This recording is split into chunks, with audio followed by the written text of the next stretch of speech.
Take 4. Welcome back to Step Out to Step In. You got the name right? That Wow. was the goal. Yep. So here we go. Last week, we talked about that we were created as human beings and not human doers or doings. So, in light of that, we need to explore and understand who created us, and that is God. If we are created in the image of God, then we need to understand who God is. Often, folks like myself and Katie, we have discovered this, and I'm sure that if you did some inventory, you may discover the same thing. And that is, do you have a accurate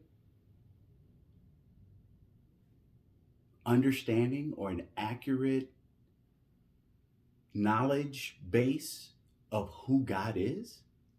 The scriptures tell us, but a lot of times I think we inherit who God is from who taught us, our parents, other religious settings, going to church, doing church, and we never really explore it for ourselves.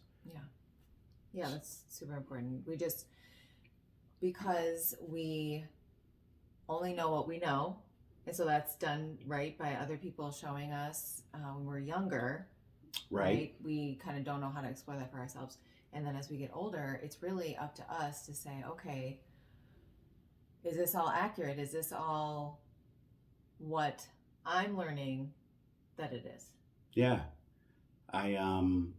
This is probably, this is free chicken, okay? So last night I was in a Bible study, and the word of the day is the book we're using for the Bible study. And the word of the day happened to be who. Yeah. And that was a big portion of our study is who is God? Yeah. Who is God? And throughout Scripture, we have this twisted, in my opinion, idea of who God is because of the rules and the law and the regulations and the things that we're supposed to do. I think that we need to revisit that, because when I revisited it, I found a gracious God. I found a God that was good.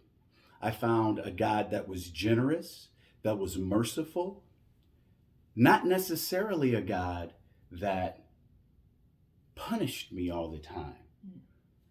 I don't know. What do you think about that? Yeah, we were talking about how we kind of both had a similar experience growing up. We both grew up going to church, and there's many benefits, obviously, that come along with that. Sure.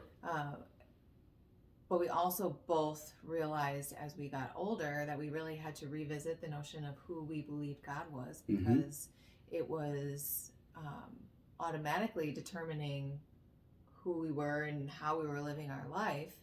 And we both kind of discovered the same notion that we really felt like we kind of learned that God was this punishing, consequential kind of God. I have to watch what I say, I have to watch what I do, I have to, just have my I's dotted and my T's crossed, all the time. And going back for ourselves and really unlearning and uprooting some things that we had falsely learned. I mean, sometimes it's a matter of we haven't learned something. People haven't gone to church. They don't know at all, you know. And then sometimes it's a matter of relearning or uprooting what we think we knew about something, and in this case, about God. Yeah. To discover really what is the truth. And the way that we do that, really the only way, it's not the only way, it's the primary way, is talking to God about it. Right. Is, yes, we're going to read scripture. Yes, we're going to, we're not going to stop going to church or anything like that. That's not what we're promoting. What we're saying is the only way to find out the truth about who God is in its purest form is to talk to God about it. Right. And so we can read things with filters that are not correct. I can't remember the scripture I was looking at the other day, but basically we need to go back to the source. And God is the author of the Bible. Right. God knew what he intended to say when he put things in the Bible. Right. And sometimes, as Christians, we get those things right. And sometimes we've gotten them completely wrong. And sometimes we've gotten them a little wrong. But either way, any degree of off from what God intended it to say can cause confusion or misunderstanding and not us living out, who God is accordingly. And so we really want to encourage you guys to, this week especially, to say, okay, God, like, where am I perceiving you incorrectly?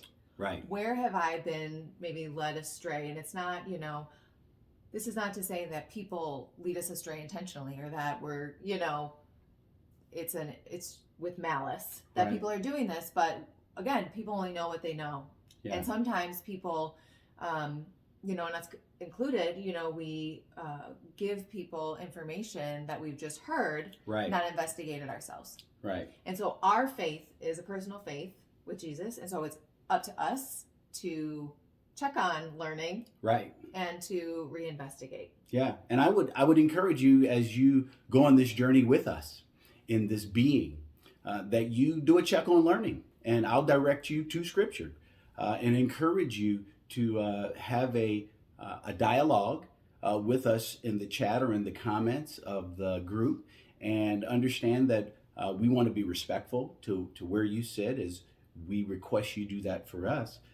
We want, in Genesis, the first chapter, when we see that we are created in the image of God, as we continue to go through Genesis, what we observe is two things. The first thing that we observe within the first 3 chapters is we observe that in the midst of humanity's disobedience, God still pursued a relationship. It wasn't an afterthought. It wasn't a way of embarrassing us. God wanted to know, where are you? And it wasn't as though God didn't know where we were physically, but the premise is, what happened that you decided to do something or to be something that I had not created you to be? And I'm betting that if you do that reading on your own, God is going to answer for you who He is in your life. And that is going to be a starting point for you on a new trajectory in your relationship with God.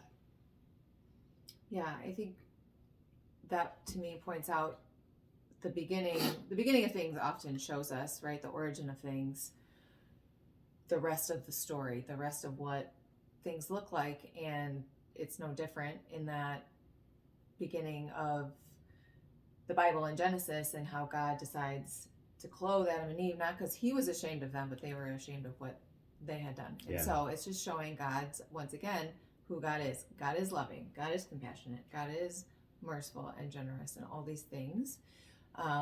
And so we just want to realign ourselves with who God is so that we can move on to the next thing next week, which is going to be talking about who we are. Yeah. And move on into that. So this week, again, your challenge, your question is to say and talk with God and say, where am I not aligned with recognizing who you really are? And where do you want to open up my eyes really to see you as you are? And be able to step out of the old way or someone else's way of thinking for you who God is, and into a more authentic and firsthand information knowing who God is. Yeah. Until next week. See you later. Be well.